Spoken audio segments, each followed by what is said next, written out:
Real Housewives of Potomac, fire and brimstone, boy, all that smoke. People are starting to realize Candace is the common denominator. She is a problem. Fendi, like the bag.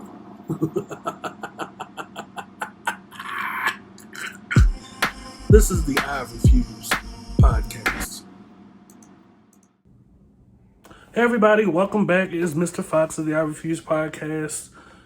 Me being a Real Housewives fanatic, particularly of Potomac and Atlantic, I'm going to get on this channel every once in a while and do a recap because it's all that's going on, really. I didn't watch the boxing match, the Fury boxing match. I heard that was pretty good. The English Muffin really beat his ass down. But nevertheless, I had to follow Potomac, the most important thing at the moment, that entertainment-wise.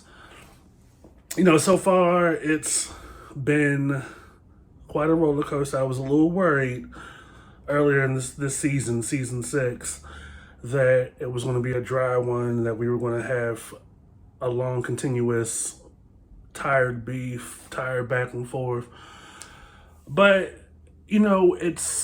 it's something because, this thing between Candace and Ashley, which is more so on Candace, that, and I say this without any devotion or bias to anybody on the damn cast, at the end of the day, there has to be accountability and consequences, right? And the reality that when there is a trail leading up to a big blowout, that both parties, or however many parties there are involved in that blowout, are equally culpable. It's only because Candace last year was the target, a physical target, and coupled with the fact that, the Green Eye Bandits didn't care for Monique to begin with, that everybody sided with Candace for the most part. Karen stayed neutral, and Candace hated that because everybody else besides Karen and Ashley sided with Candace and didn't feel like, felt like they were above and we had to be ladies. But that just comes with being privileged. Like, when you live in a bubble most of your life, there is a lot that you won't experience outside of maybe being taunted, maybe being teased. But you have the resources and the wherewithal, being behind a gated community, not being on that side of town where you experience a lot of aggression, a lot of violence, and a lot of adversity, because you have the money, that you will never be in such a position that people like Monique, who I relate to, is going to be in growing up. You're not going to have the same household, the same environment, the same kind of upbringing, and you're not going to be treated the same as somebody like Monique. So, that's a difference of experience, maybe a difference of opinion, but that's one thing where it's different where you weaponize or judge somebody because of that, which is common. Like, you poke a sleeping bear, you will get attacked. But nevertheless, people in the cast are starting to come to that Candace is the common denominator. Now, everybody else on Twitter, for the most part, it's been an ongoing theme right now that if you're not for Candace, then you're definitely a fan of Ashley. Like, you're not going to hold Ashley accountable. But what people need to understand is that an ongoing theme through the last 2-3 seasons is Candace's mouth.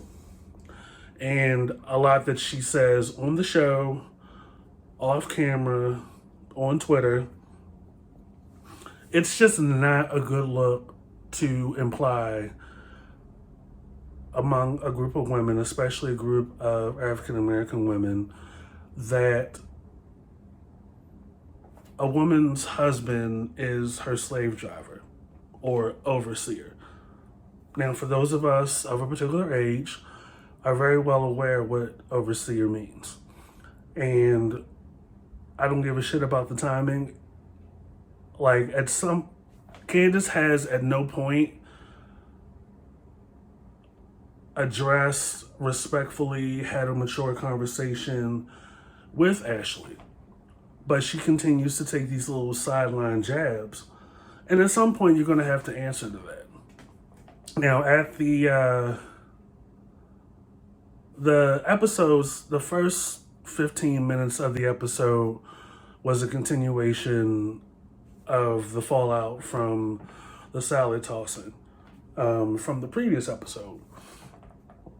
And whether you want to believe it or not, Candace had a choice. Candace had a choice. There's a separate conversation over there. And so what if they're talking about you? You didn't have to go over there and escalate the situation. You are a mean girl. And here's the thing, going on to what Chris's point was when they were outside, him and Candace. You don't have to respond to everything. And when you do, that is a sign of insecurity. People are going to talk about you. People talk about the mailman. People talk about everybody. As long as you're on this earth, you are going to get talked about. And as long as you're on a huge part of a huge franchise, it's 3 or 4 times as worse. Now, it's one thing to believe very much into what you're doing with the music and the visuals and all the hard work that goes into that and making the connections, because you believe in what you're doing. I understand that. However, it should really start and stop there for the harmony of the group.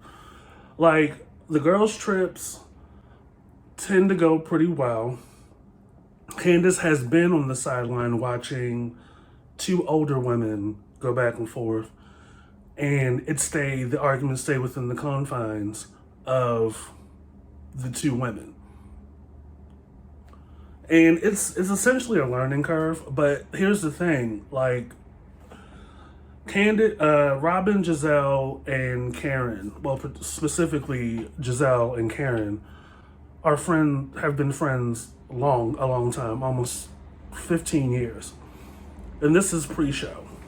So it doesn't matter how many times they go back and forth, they still keep it within the confines because there's a baseline level of respect and decency there. Unfortunately, Candace, on her 3rd season, just still has not mastered that and refuses to.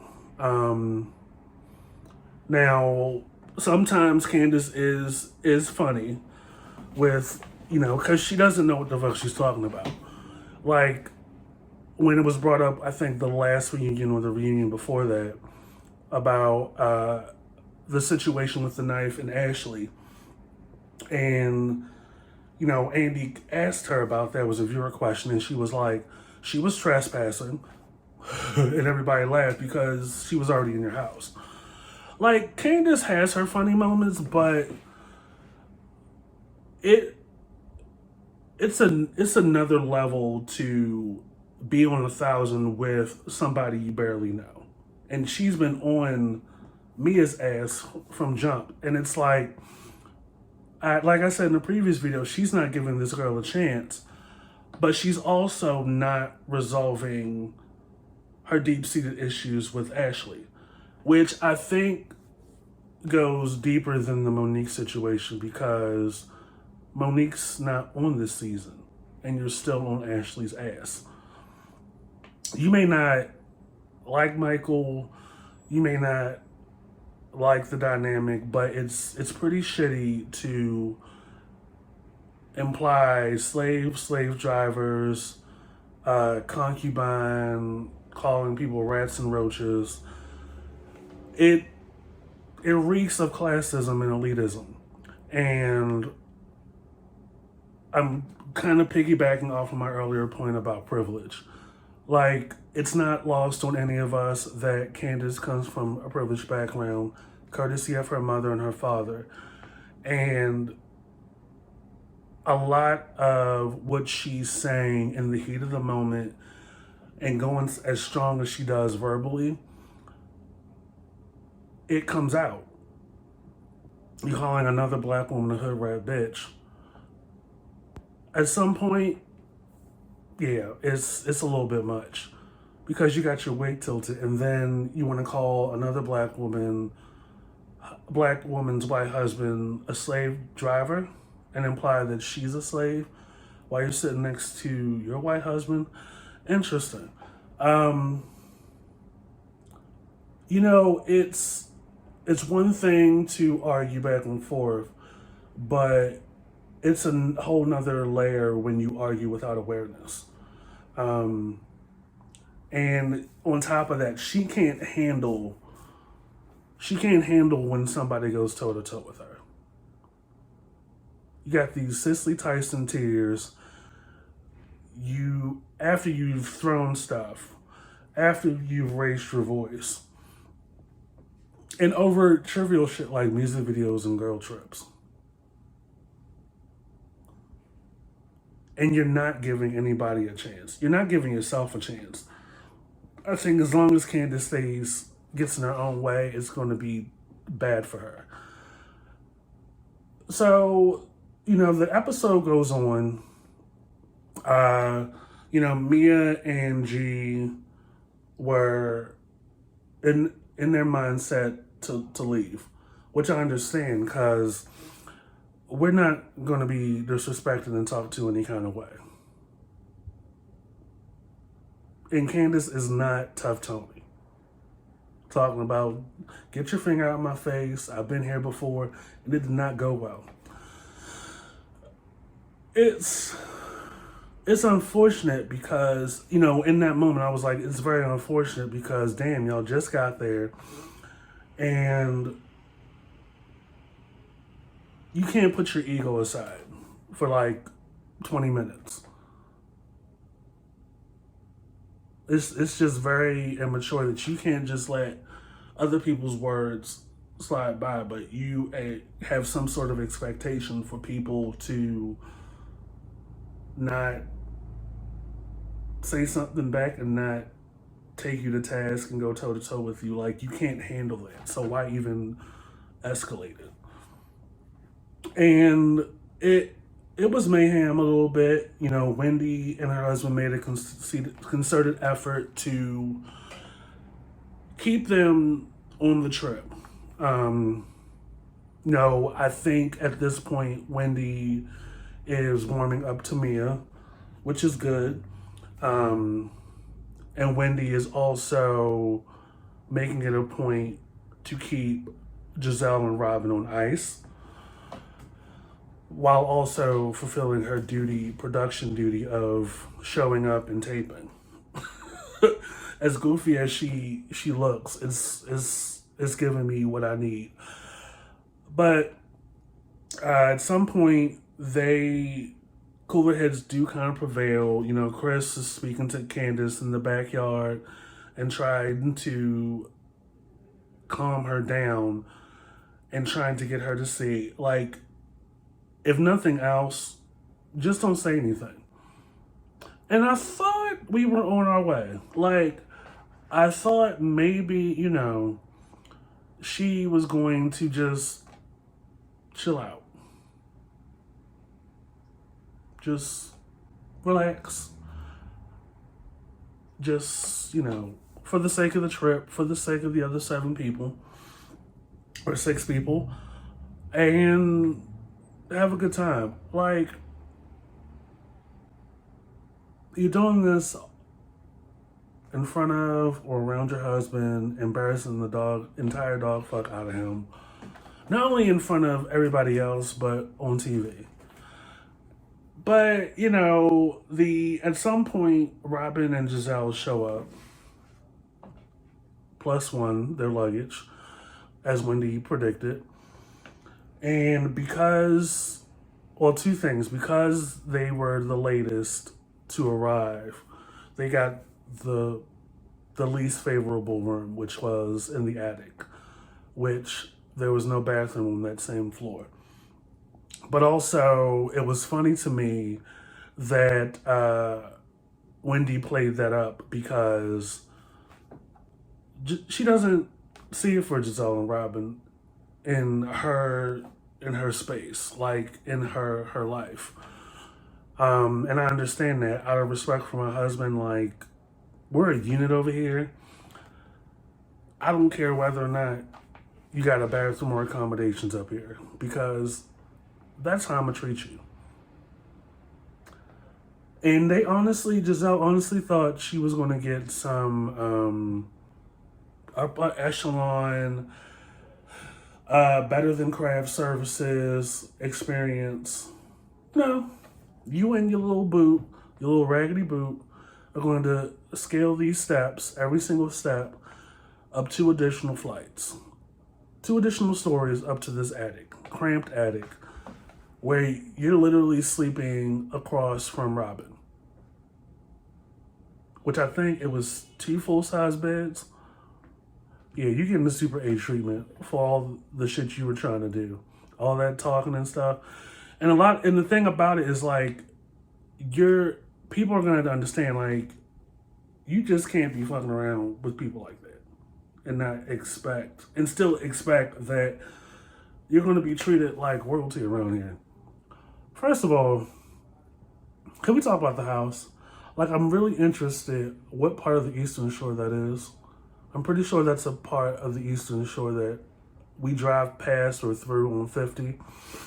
Very much given like plantation at the front. But I'm gonna, you know, pin that for another conversation.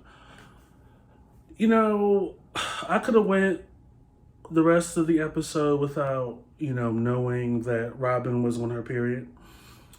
And which already adds another layer to Robin being insufferable at this point for me.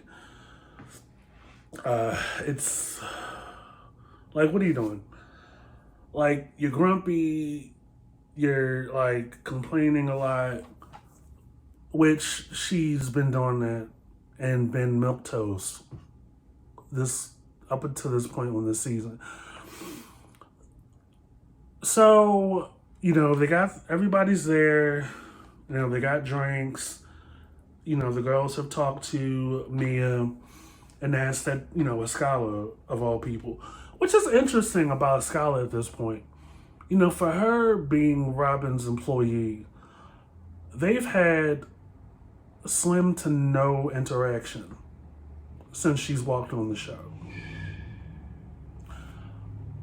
And I know being a franchise fan, like I said, of Atlanta Housewives and Potomac Housewives, that being a friend of a main character or being a person on the payroll, outside of Sweetie when she was working for Kim, that's usually a gateway for them to get a permanent spot on the show.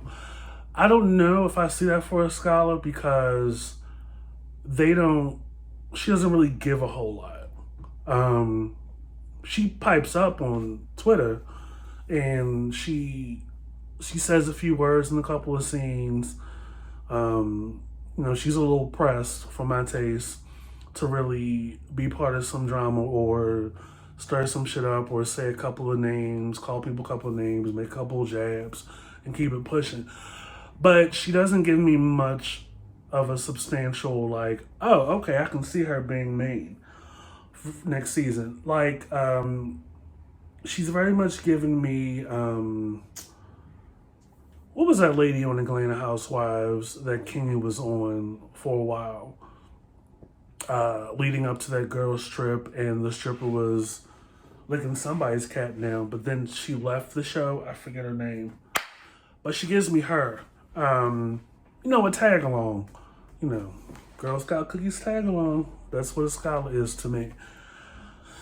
Her and her husband didn't say much after he had arrived and things had kind of died down. A scholar had asked me, can you please, for the sake of the trip, essentially just not talk about business, not talk about money.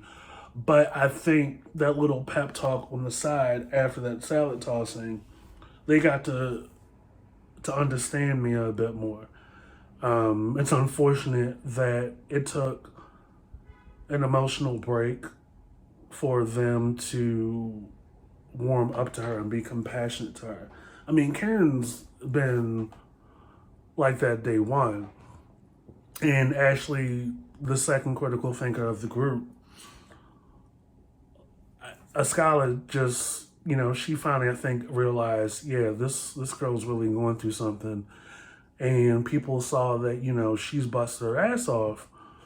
And she's really essentially just trying to, help and educate people, business sense.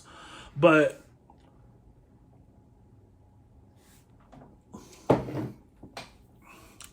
they go to a restaurant called Foxy's, which I've never heard of. They must have been like northern Eastern Shore. Because that Foxy's in the outside area kind of looks kind of Delaware-ish. And I know that there's a huge part of Eastern Shore on that side where it's just vegetation and deep water. So that looks very much like Delaware-ish adjacent to me. So they all go and, they're having a good time. There's a table full of white guys over here, good-looking white guys over here. And Ashley, recognizing that Giselle's single, hints over, what about those guys over there? At some point, the shots get sent to the table, and the waitress points out that the men over here have paid for the shots, and they were like, "Oh shit, thank you." So it's funny because no sooner after that, for the table of women on this side of the restaurant, we're like, "Oh, you just want to leave your wives out?" Light bulb. The guys over here are married to these women over here. That was hilarious. But Emmy goes to production, to editing this season. Every episode, they have really brought their A game. And that was funny that they saved the curveball for later on before the commercial break. But nevertheless, Giselle was like, I don't see, no, not for me. Ashley Ashley does what Ashley needs to do, right? Ashley comes in late, in the middle, after the fact, says her piece for about 2 or 3 minutes, and then kind of just lays back. Now, earlier, when they were at the house, and unironically again, Chris is cleaning up Candace's mess. Ashley's in the kitchen, and shout out to Chris, Chris Bassett. He is of the mindset, as a real man, a husband should be, is that no matter what you girls, how y'all carry yourselves between each other, I just want to be good with the guys. You know what I mean? I love that there is a space or an understanding that no matter what's going on between the ladies, the guys can have an independent relationship and they still be good. Like I saw that on Married to Medicine, and I still continue to see that on Married to Medicine, where only until it escalates do the men get involved, and on top of that, the men address each other about getting your wife, or you might want to handle that. You know what I mean? At no point on Married to Medicine do you see an escalation between a husband of one wife addressing another man's wife. I mean, it came close with Mariah and Heavenly, which that's a freaking circus. And I don't even think there's an actual beef there. They just, can't stand each other for whatever reason. But I like that. I like to see that, or I like to see that there's a pin in that point on this show. And Chris usually is background, and I understand that you want to defend your wife, as you should, and make several points as to you addressing other men on the show in such an aggressive way. And, Michael, Ashley's husband, when he gets drunk or starts drinking, he gets diarrhea of the mouth and he gets a little rowdy. So at the table, at the restaurant, Chris and Ashley are having a conversation. I believe Ashley started the conversation, kicked it off. And at first it was a pleasant adult conversation.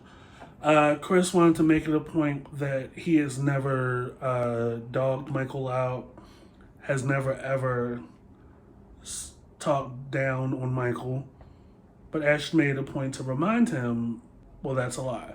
And then, of course, production and editing, being as petty as they are, brings up footage from the last reunion, or I think a reunion previous, where he said some shit about Michael. And I mean, that's really neither here nor there. I mean, Michael is a very,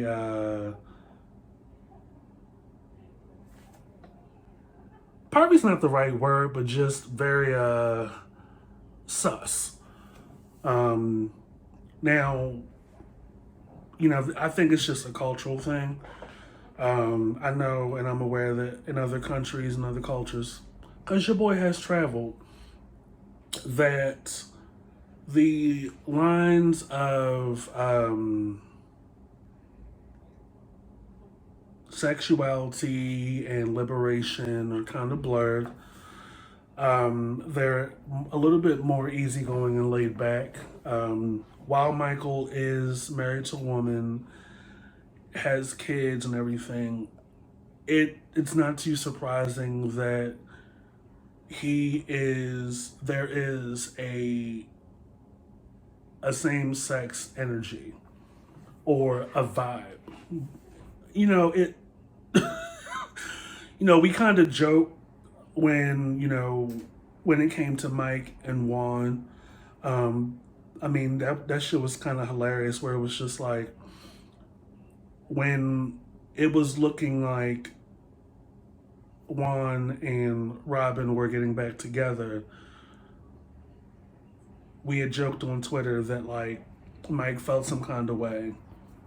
And he, when it was on the road to a possible ceremony, like they were actually going to get married, Mike sounded disappointed. And we joked that, like, Mike was going to be Juan's other boyfriend or something. Like, he was, like, they had a nice chemistry at first. Like, Mike and Juan would talk, and you can see on Mike's face that, like, he was enamored with Juan. And not in my thought process did I ever think, oh, well, he's going to actually act on this. It was clear that there there was some kind of a semblance of attraction to Juan. And I get it. Juan is an attractive guy. Um, have a little bit of tea, past old.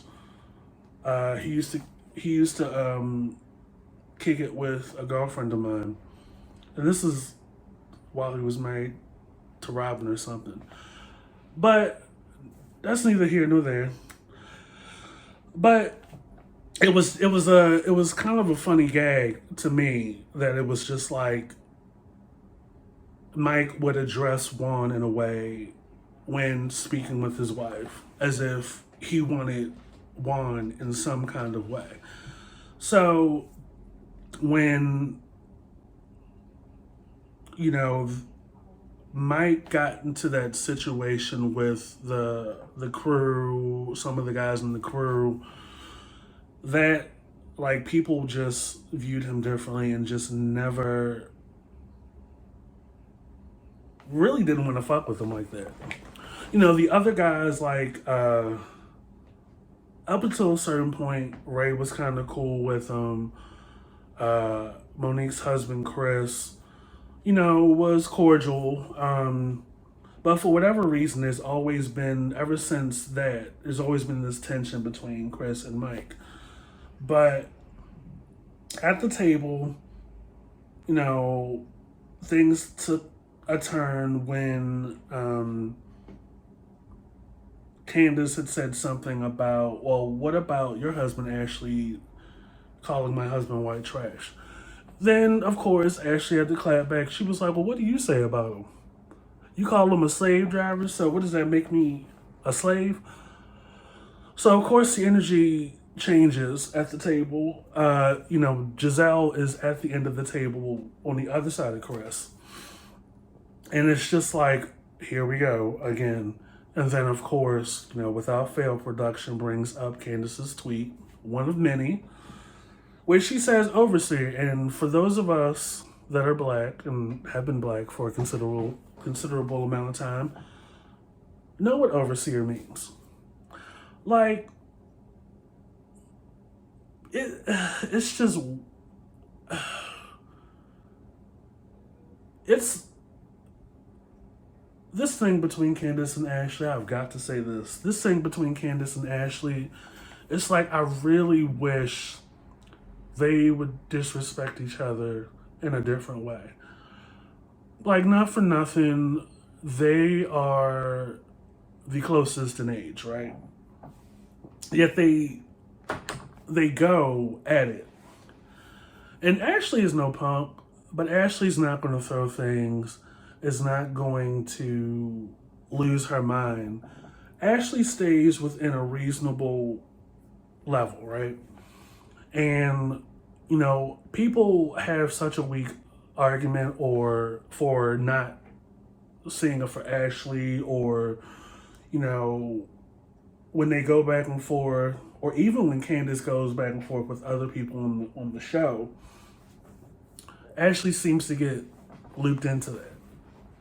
And it's always this, especially last night, that Twitter kind of blew up where it was just like, yeah, Candace has a trash can mouth, spits acid or whatever, but Ashley kicked it off. And it's like,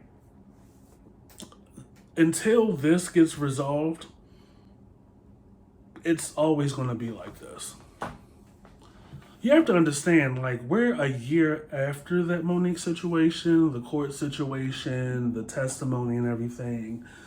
And yeah, Ashley did provide a statement, but at some point, even then, it was like, Candace, you are a common denominator.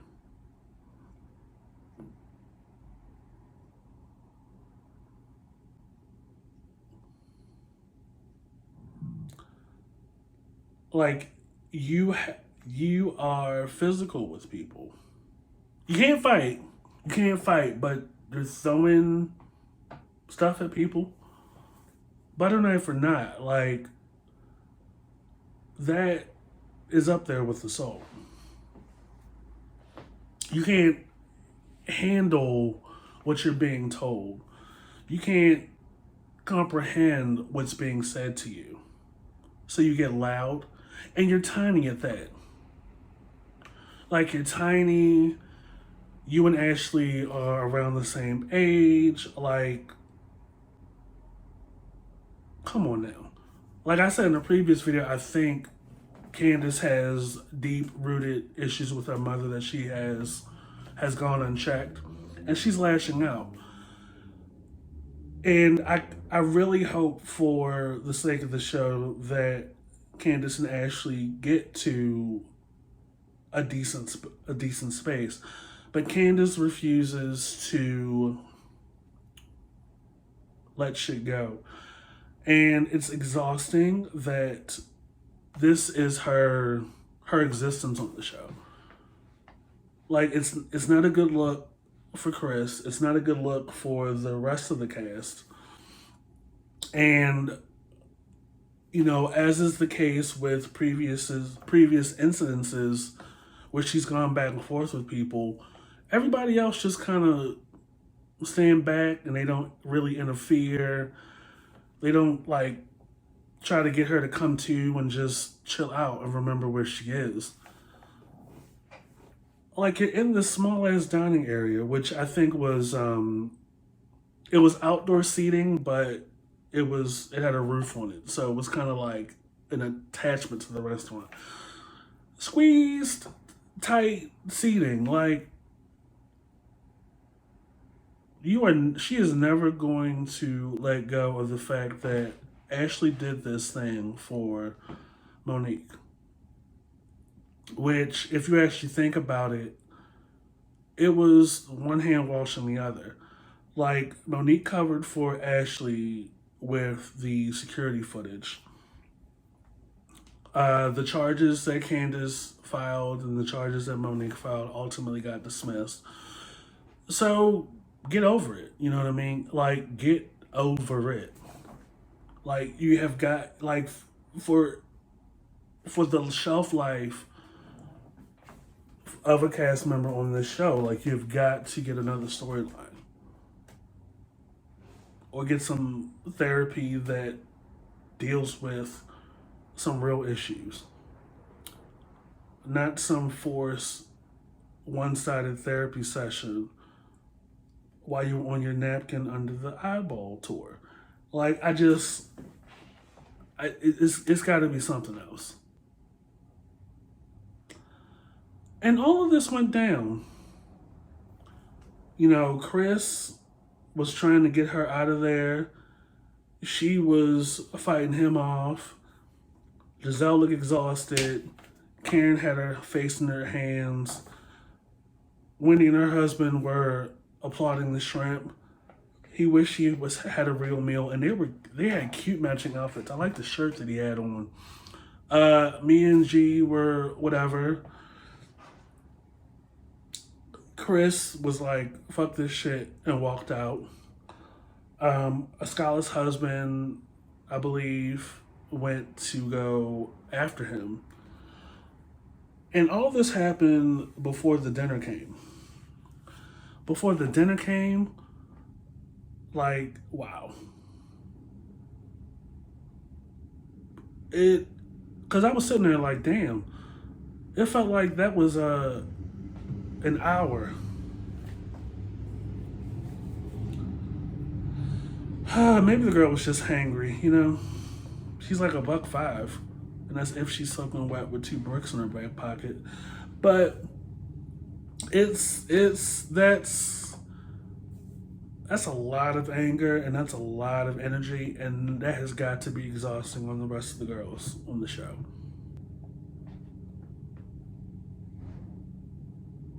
Like, we still having these parking lot fights. Like, what you say? Oh, no, but you said this, and you said that. Oh, white trash? Oh, okay. Candace, you're not a girl with buckshots on the back of your neck. You're not about that life.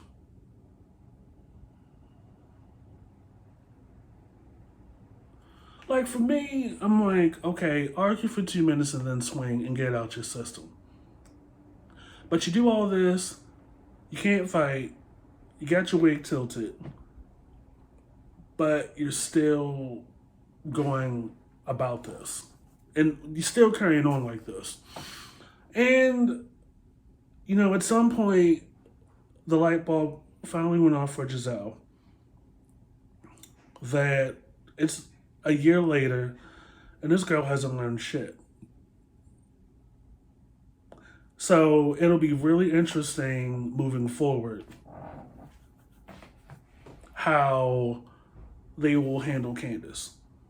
And it's been rumored that this reunion that's coming up is going to be a really heavy, revealing, therapeutic one.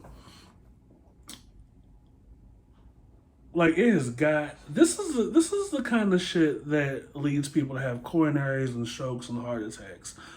Like, phonetic energy, just rah rah. And I've seen fights, like reality fights. I done been through the real world. I done been through Road Rules. I've been through Basketball Wives, Married to Medicine. I've been through Bad Girls Club, Bridezillas.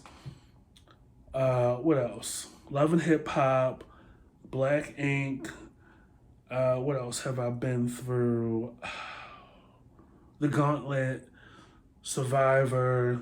Like, I've seen, in my almost 40 years of life, I've seen some shit, like, on reality TV. But to have that level of energy, like negative, draining, exhausting, and I know Candace is dramatic. Like, she very much gives me Victoria Rowell from Young and the Restless. Like, oh, I'm Drusilla, and why is all this happening to me? If you are around my age and you have come up in a single mother or two-parent household and your mother used to take you to her doctor's appointments and you're in the waiting room of the doctor's office, you know exactly what the fuck I mean. Like, prime time soap opera, Young and the Restless. Like, I should not know as much as I do about Victoria and Victor and Drusilla and Shamar Moore. Like, at 7 or 8 years old, and for like 4 or 5 years. But Candace is dramatic. Either in the direction of comedy, like being funny, or being a good supporting friend. But goddamn, like, that is a lot of emotional energy, and a lot of mental, like, energy just to go off like that. And like I said, it's deep seated, but is it worth it? Probably not. So I just don't understand. And now that Karen, Ashley, and Giselle have come to, hopefully they keep that energy throughout the remainder of the season. That, coupled with the fact that after some time past the salad toss incident, that Candace realizes, oh shit, I didn't know this girl had this thing with her mom. Maybe with those two realizations in the same episode, that things will start to improve and Candace will start to grow up. Like, words are words, but for you to go from already on 100 to 1,000, and you're not even about that life, like, girl, you need Epsom salt and like a Super Soul Sundae uh, maybe a couple of episodes of Oprah and Fix My Life and figure it out. It it was crazy. You know, I was sitting at the dinner table eating my nice little dinner that my boyfriend made, and I was just like, wow. Like, it took 3 blowouts,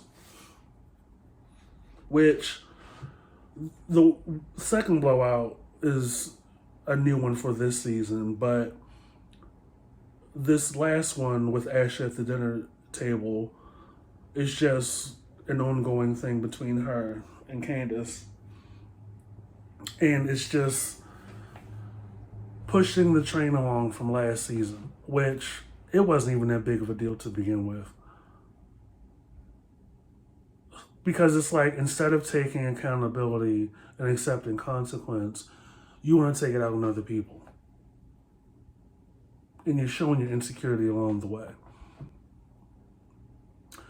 So it'll be interesting to see coming up, because I think there's probably 3 or 4 episodes left leading up to Karen and Ray's renewal ceremony. What the rest of the season is going to look like. So this is the I Refuse podcast. This is Mr. Fox. Be sure to subscribe and follow. We are here all the time. We will try to have new content every week. We have a Patreon, we have this YouTube channel, and we're also on Twitter and Instagram. You know, the information is always going to be here at the beginning of the episode on, our videos. So have a good time, take it easy, enjoy your holiday, and be well, my friends.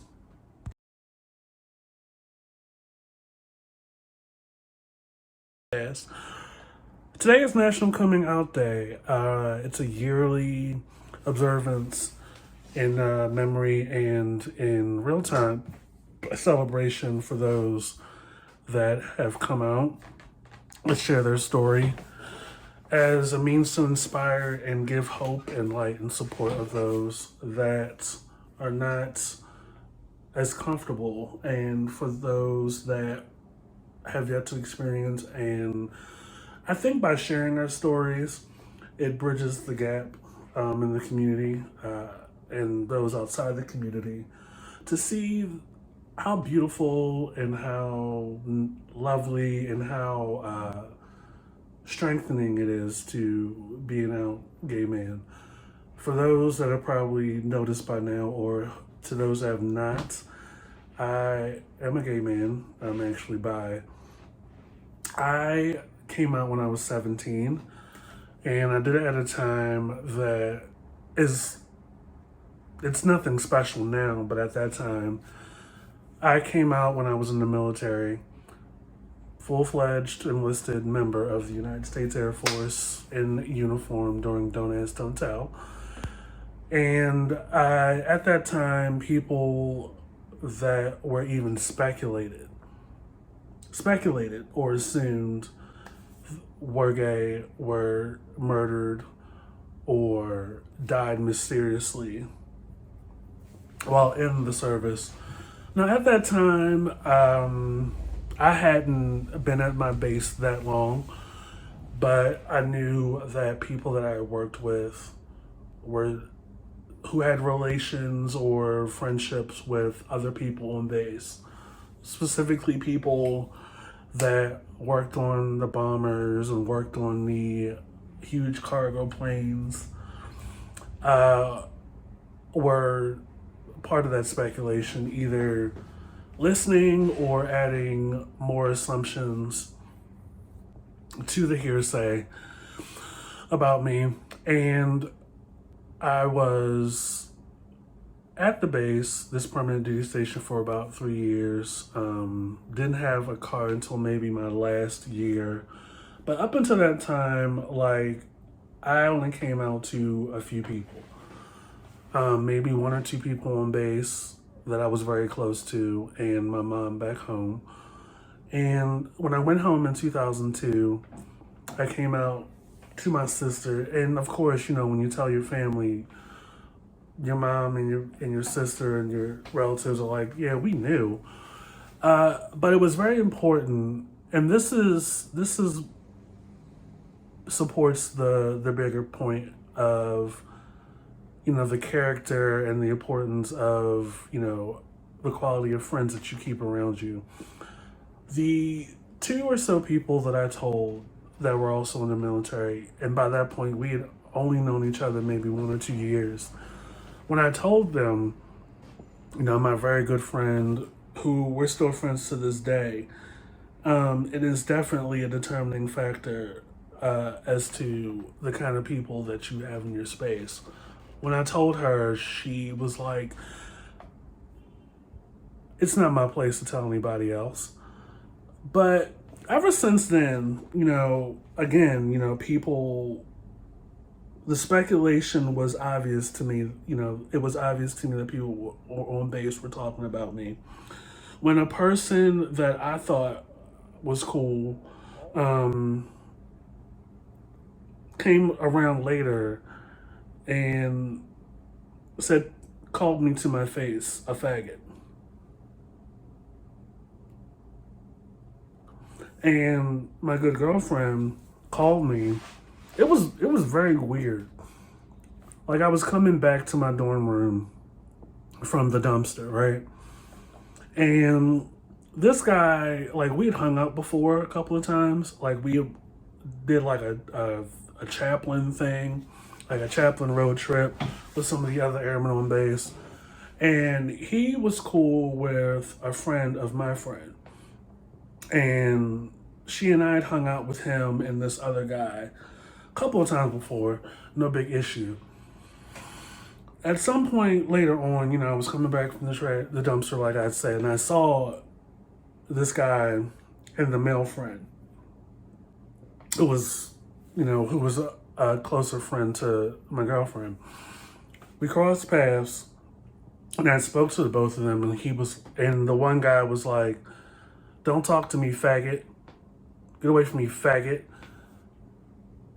And the look on my face and the look on the other guy's face that he was walking with was like, what the fuck? So I was like, what the fuck was that about? So I went back to my dorm room and I called my good girlfriend, the one that, we hung out with. We hung out with him and the two of them before. And I gave her the rundown. So probably about 45 minutes later or so, I got a knock on my dorm door. And it was her and this guy. And she made him come over to my dorm room and apologize. And she basically reprimanded him in front of me.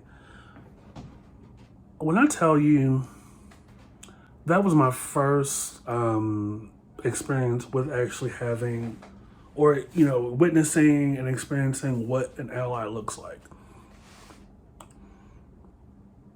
Like, when you have that firsthand experience and that example, you really don't know what to make of what you see out here now. Where, it's much deeper than having a black square or a black octagon in your profile, or having a hashtag BLM in your profile, or going to one single BLM march in DC and then going back home and continuing, your whitewash group photos and your whitewash dinners and your whitewash. I'm gonna pin that in for a future video. But it was 2003, which was the turning point, because I wasn't out past that one girlfriend and this white Spanish girl by the name of Michelle, who I was in tech school with. I wasn't out to everybody else. And I know the two of them wasn't talking about it with other people.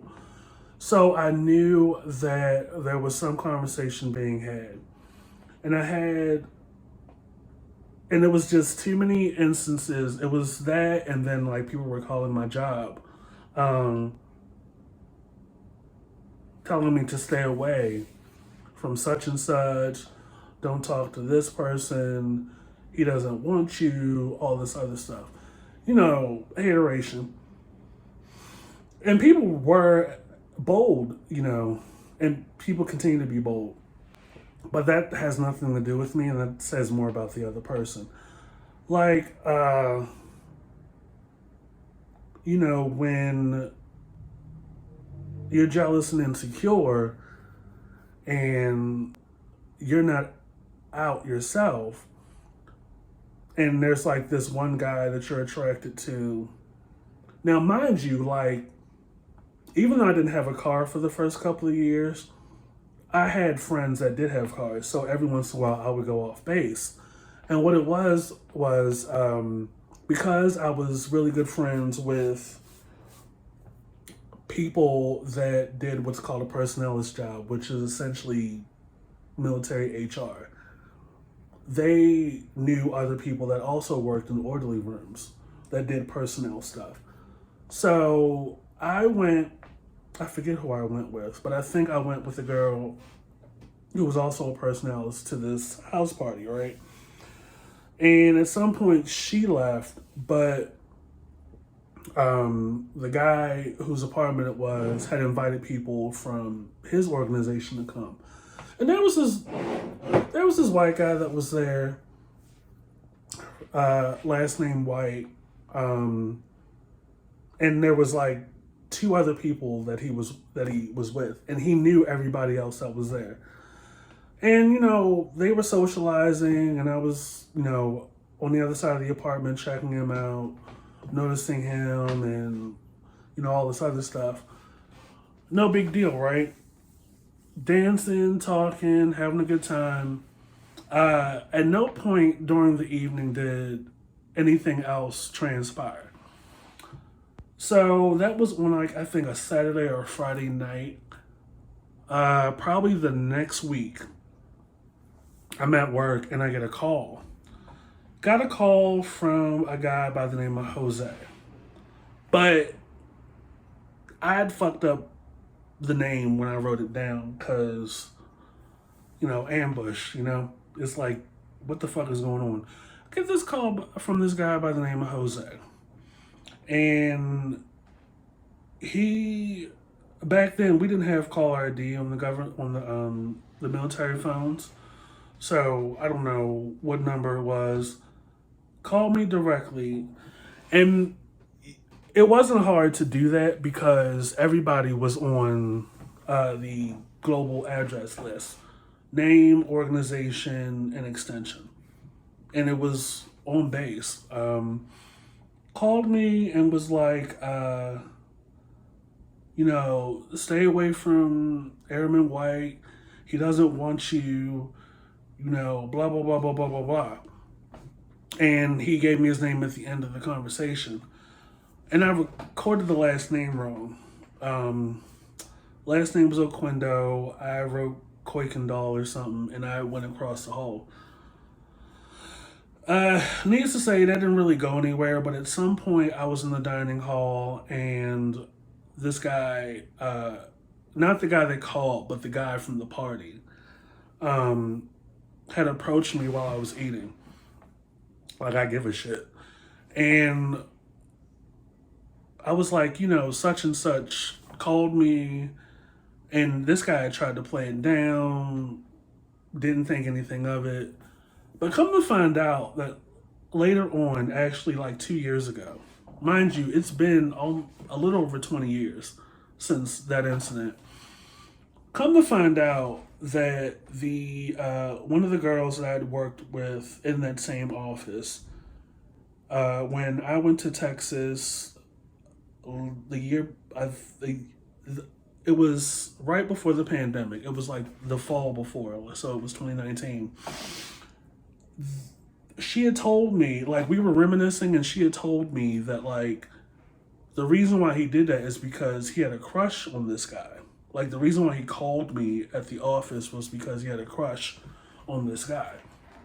I was like, oh, that makes so much sense. Because mind you, I have no connection to these two dudes. Like, I just happened to be at a house party, thought the guy was cute. And because I was in the closet, I didn't, like, make a pass because I didn't have anything at home to go back to. I was still living in fear. Even though I was out, I was still in the closet.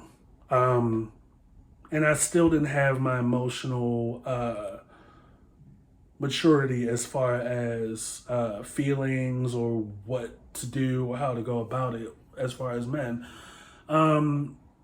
So I was on the down low for about the last 2 years. And I was also dealing with a lot of mental health shit anyway, since coming back from the Middle East.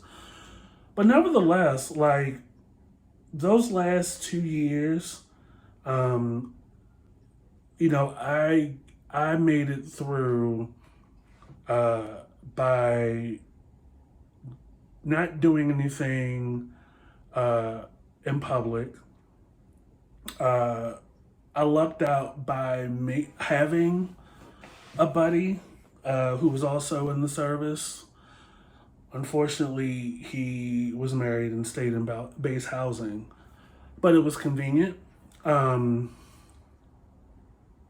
that was a consistent thing for a little bit of time until it kind of died down and I left. But those last 2 or so years, you know, it was very risky, you know, being in the dorms, still being on base, trying to still have some kind of benefit and fun. Especially harder when you don't have a car. There was a bit of a situation where, and this is why you should never shit where you sleep. By happenstance, I think I was using one of the websites. You know, gay.com was big back then, and so was, I think, Manhunt. And I used both of those at some point. But strangely enough, it worked, given that I didn't have a car, but I had my really good girlfriend, who I'm still really good friends with, had a car. So every once in a while, she would take me off base and didn't mind it, and come and pick me up.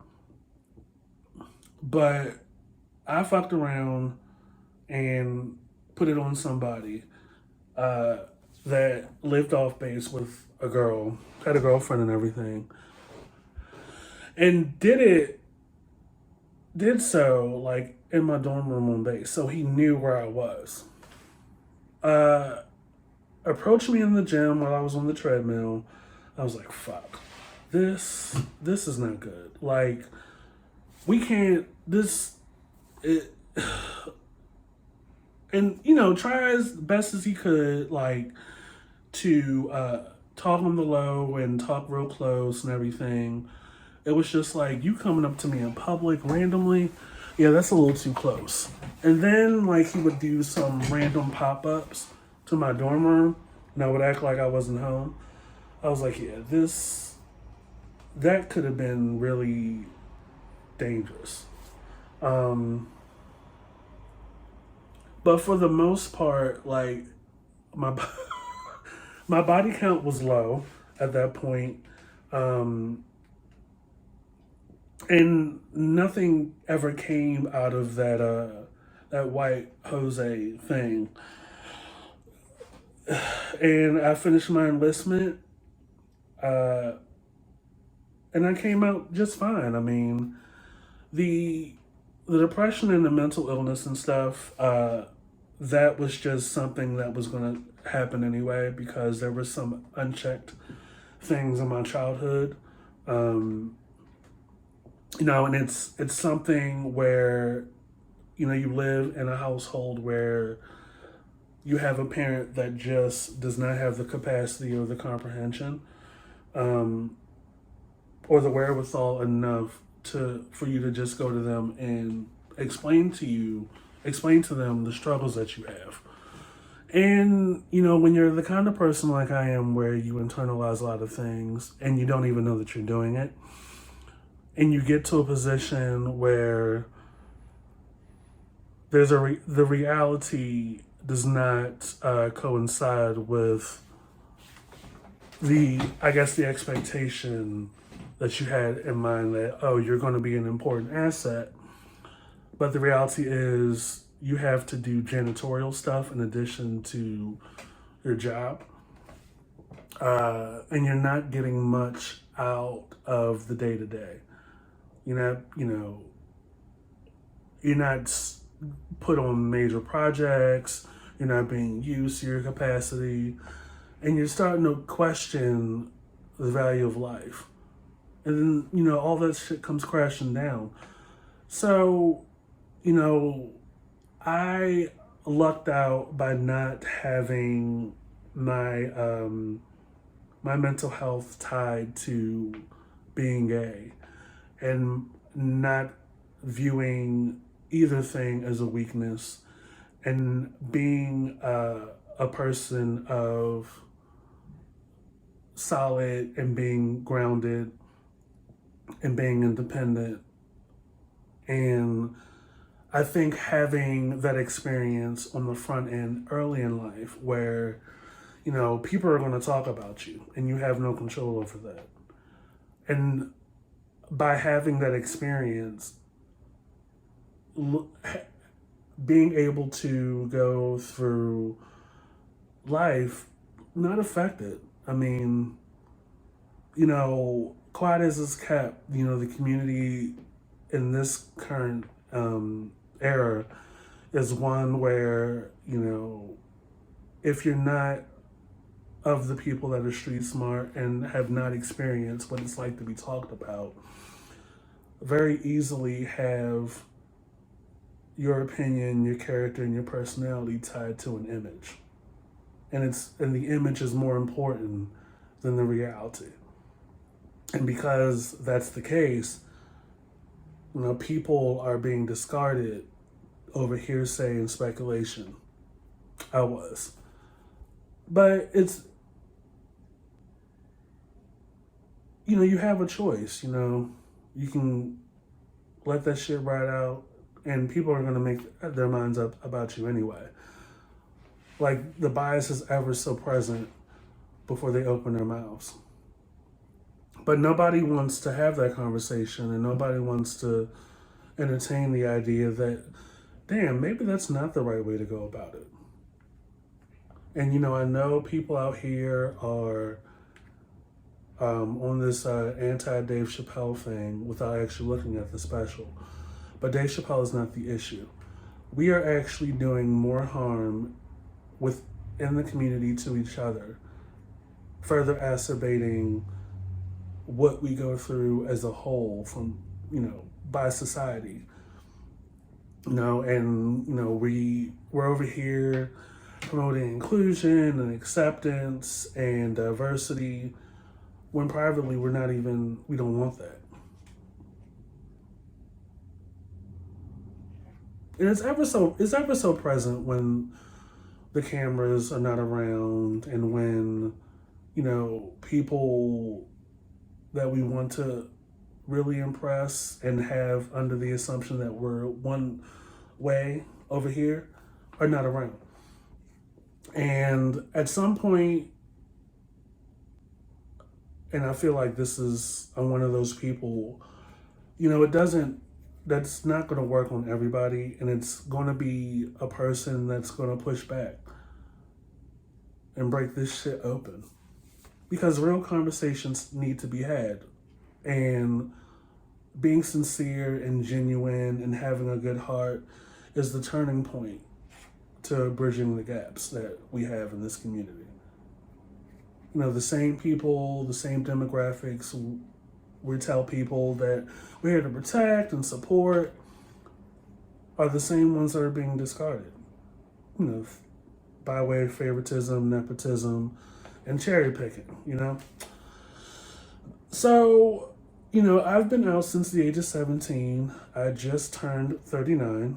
I know, I still get carded. The key is drinking water, getting plenty of rest, and minding your business, and being non-problematic. And also not being racist, stereotypical, discriminatory, and prejudiced. Because all of that shit ages you. So, my coming out story, I have persevered, survived, and I have thrived through many of oppressive environments, living in fear, of being murdered, of being abused, being assaulted, being attacked, and it being covered up. And all of this continues to happen to not just gay people, but Black people still to this day. Being covered up by people of privilege and accessibility and resource and having connections. And while the minorities can remain an underclass or second-class citizens within society, and for people like me within their own communities that are supposed to be accepting and diverse.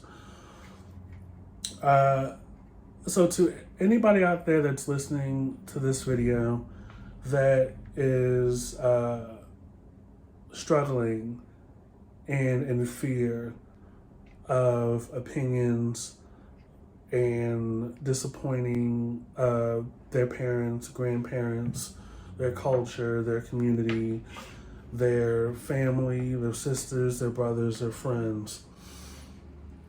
The utmost important thing in this life, in your life, is to do what pleases you, to live your life.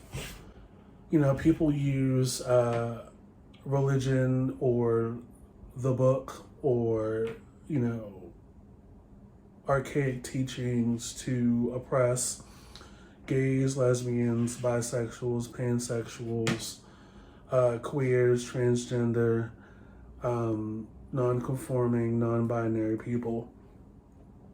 When people forget that the Bible was written by man.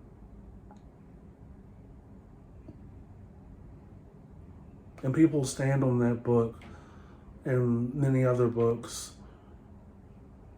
and spew all these things, which is essentially their perceptions, which all opinions are, to ostracize and alienate, ice out people that are gay, people that are bi, people that are pansexual. And I'm a firm believer that it is more freeing to let go than to hold everything in. It is more liberating and freeing to live your truth and to live the life that makes you happy. Not the life that makes other people happy. Not to be loved and liked and respected for the person they are. It's not going to be easy at first. You may get some pushback. You may get some people who are against it, who are very ignorant, who don't understand, which is human nature. You know, people fear what they don't understand. But if you stay in the game long enough, the game being life, staying true to who you are, people will come around. It's all about the person. The sexuality is an incentive. Like, that for me is just an enhancer. Like, that's exciting. That makes you more special. Already more special than what you already are. I was lucky enough to have a support system. My mother was accepting. My grandmother, you know, it's not something that is on the forefront, but they recognize it, but they're not negative. They're not closed off to it. My family has met the guy that I was married to, who passed away 6 years ago. They've met other guys that I've dated. And mind you, like, it's a big deal to me for people to meet my family. If you've met my family, you've come with me to gatherings and I've introduced you, it's really serious to me. You are really serious to me. No tea, no shade to those that have their family meet every single guy that they've dated after like 2 or 3 weeks. And then, 6 months later, they have a new boyfriend. No tea, no shade. But nevertheless, like, I have been lucky. And my heart goes out to those of you that are not so lucky. It takes a lot of strength to come out, and it may not feel like at first that it's going to be beautiful or it's not going to be worth it, but it's definitely worth it, and it's so much fun. Aside from the drama and other people's hang-ups in the community and the need to feed their insecurity, that's another conversation. Live your best life. You only have one life, and it's very important, to be happy and to be healthy and to be, have some peace. Happy National Coming Out Day. This is Mr. Fox's I Refuse podcast. See you guys later.